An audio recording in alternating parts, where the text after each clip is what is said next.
The conflict between Israelis and Palestinians is intensifying. Hamas militants have been launching hundreds of rockets into Israel, and Israeli forces have been responding with devastating airstrikes on Gaza.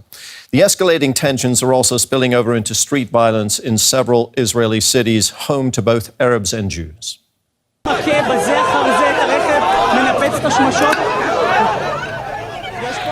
This Arab man was pulled from his car and beaten by right-wing Israeli nationalists. It's the first act of nationalist violence to receive direct condemnation from the Prime Minister. Nothing justifies the lynching of Arabs by Jews or the lynching of Jews by Arabs. It's unacceptable. We will not tolerate this. This violence is not us. The conflict can be seen etched across the skyline.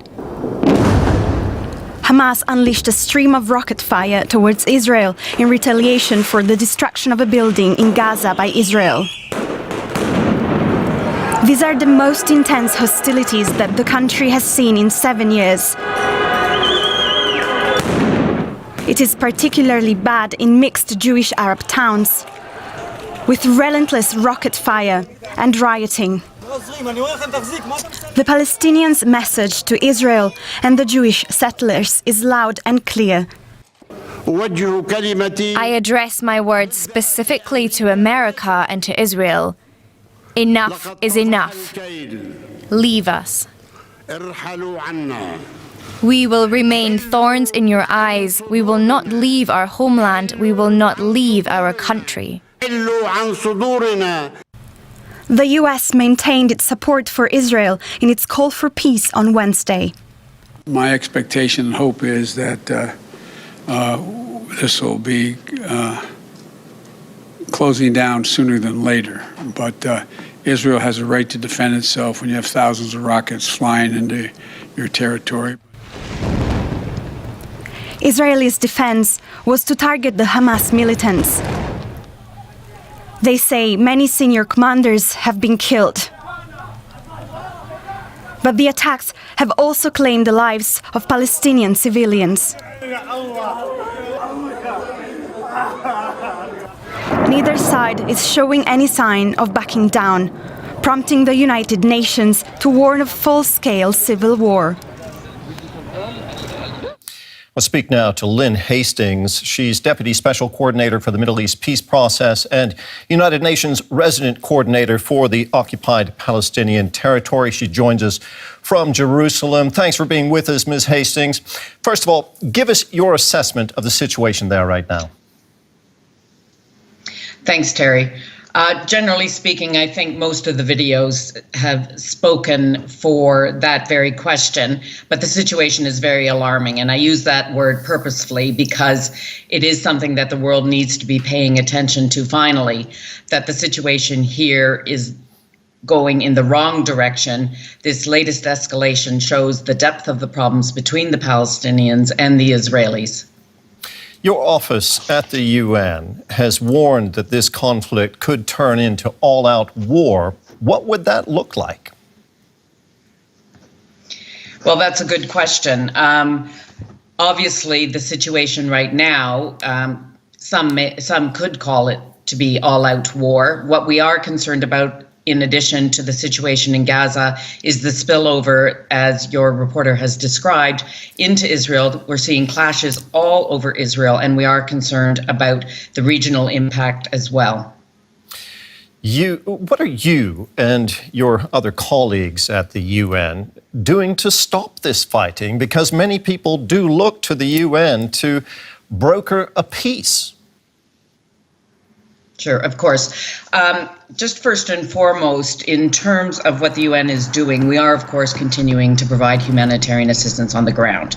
And while some people don't see this as connected to the political situation, it is very much needed to ensure that people's needs are met in these times. So, for example, fuel is no longer going into Gaza, which means hospitals, water and sanitation plants, and access to water itself will be severely limited when the fuel runs out on Sunday. So that's one thing that we're doing. We're responding to try and save lives as this conflict goes on. The second thing, of course, is that the United Nations has a mandate to try and broker peace. The special coordinator himself has been working relentlessly with the various interlocutors here on the ground, the parties, others regionally, and of course other member states of the Security Council and the Quartet for the Middle East peace process. This may not sound like a lot to a lot of your viewers, but this is what will bring the escalation down. And we need to focus on these types of efforts, the humanitarian assistance, and working with all the parties involved to ensure that there's a de-escalation in place. Your office at the UN is responsible for coordinating what you continue to call the Middle East peace process. Where does that process stand now?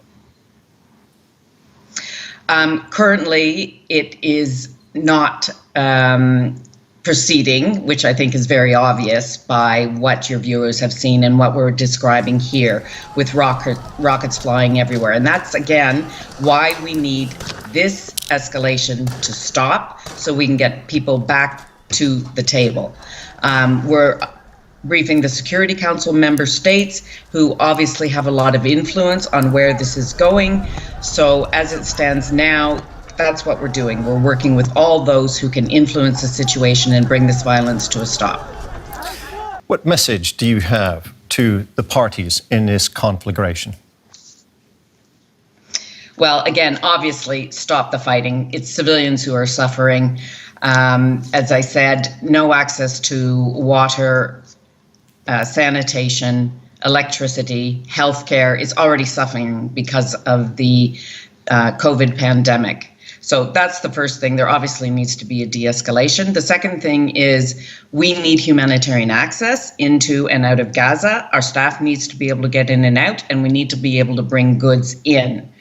And of course, stop the unilateral actions that are taking place. Many of those have already been described by a number of the member states before the Security Council and in other media briefings. Those include things like evictions in East Jerusalem, increasing settlement expansion, settler violence, demolitions of Palestinian property in both East Jerusalem and in the West Bank, and the inability of Palestinians to be able to build on their own land in East Jerusalem and in parts of the West Bank as well.